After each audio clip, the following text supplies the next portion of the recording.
রইলা জগৎবাসী দেখা যাওয়াশিয়া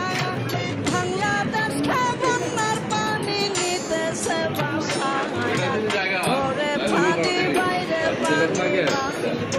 থাকতে করে আর কি